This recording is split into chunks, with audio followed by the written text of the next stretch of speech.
Hello and welcome to the DWA Minute for All ETF. Today's date is Monday, October the 3rd, and today we're going to take a look at some of the best and worst performing ETFs for the month of September as well as for the third quarter. And this past quarter was certainly not a nice quarter for the equity markets. We see that the Dow Jones lost about 12% for the quarter, and the S&P was about 14% for the quarter. And this is the fourth strategy that there's a quarter where we have a double-digit loss. And if we move into sector-based ETFs, we see that some of the best performing funds or some of the best performing sectors that have been holding up better than some of the other sectors include the utilities and consumer staples, and those are considered to be some of the defensive sectors. So specifically, if you look at the Vanguard Utilities ETF, ticker symbol VPU, it lost less than 1% for the third quarter alone. Also we have the Utilities Holders Trust and Utilities Select Spider ETF. They actually gained about 0.5% to 1% for the third quarter. And if we look at the worst performing ETFs for the third quarter, we see that some of the names in the bottom of the list include aluminum, copper, and solar energy. They lost anywhere between 35 to 57% for the third quarter. But if we look at the month of September, we see that they're still some of the worst performing funds. They have lost anywhere between 24 to 40%, and some of those funds include the Global X Aluminum ETF, ticker symbol ALUM, the First Trust Copper Index Fund, the ticker symbol CU. So those are some of the worst performing funds for the third quarter as well as for September.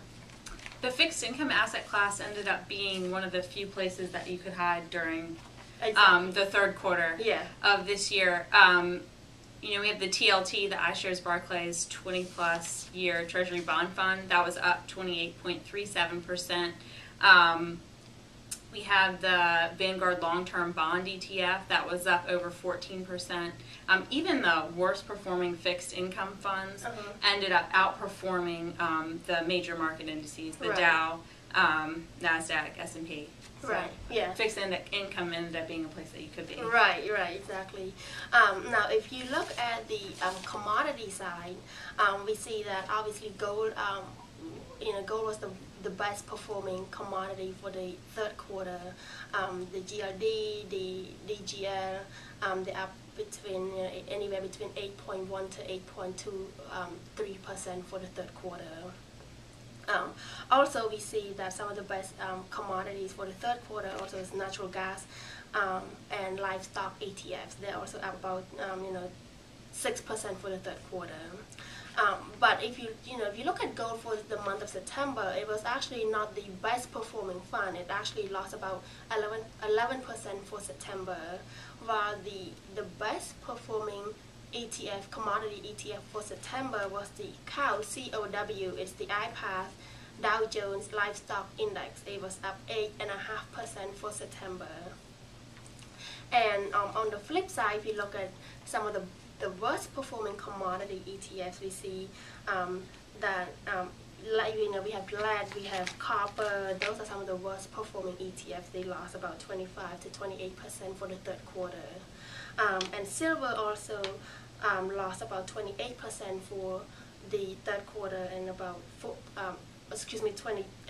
It lost about 28% for the month of September alone. And also, I'm sorry. And also, we track about 100 commodity-related ETFs, and only 3 of those have positive returns for September. So not many, positive returns for in the commodity space. There weren't very many positive returns in the currency space. Of the 30 currency ETFs that we were following, only 5 of them ended up with positive returns for the third quarter. The ones ending up with positive returns, I'd say, let's see, 2 or 3 of them ended up being Japanese yen related. The top one was the JYF, the Wisdom Tree Dreyfus Japanese Yen. Right. That was up 5.18%.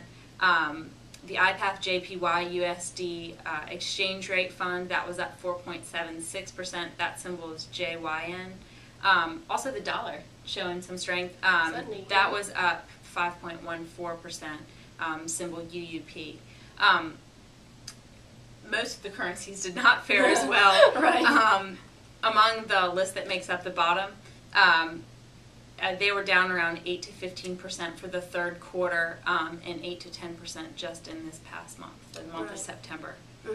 Now, you mentioned about Japanese currency, the yen. We also have seen that Japanese-related ETFs in the international space are also some of the best performing ETFs for the third quarter as well as for September.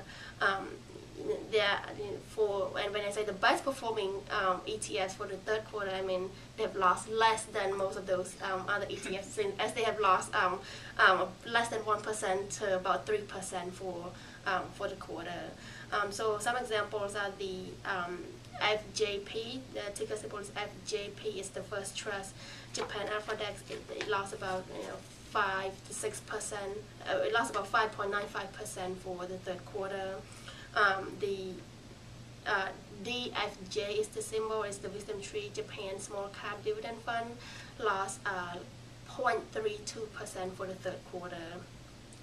And if you look at the worst performing funds, we see that a lot of China-related ETFs like the market vectors, Global X China Materials ETF, the Global X China Industrials ETF, they lost between 40 to 42% for the third quarter.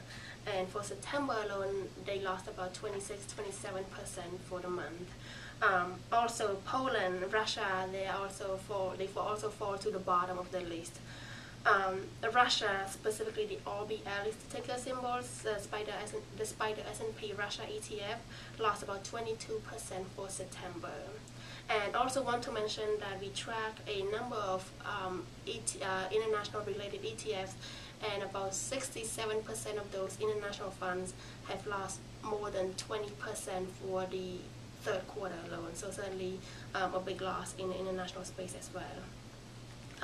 Is there anything else you want to mention? I think that's all right. So I think we covered everything today. So thanks for joining us, and we will see you hopefully next week.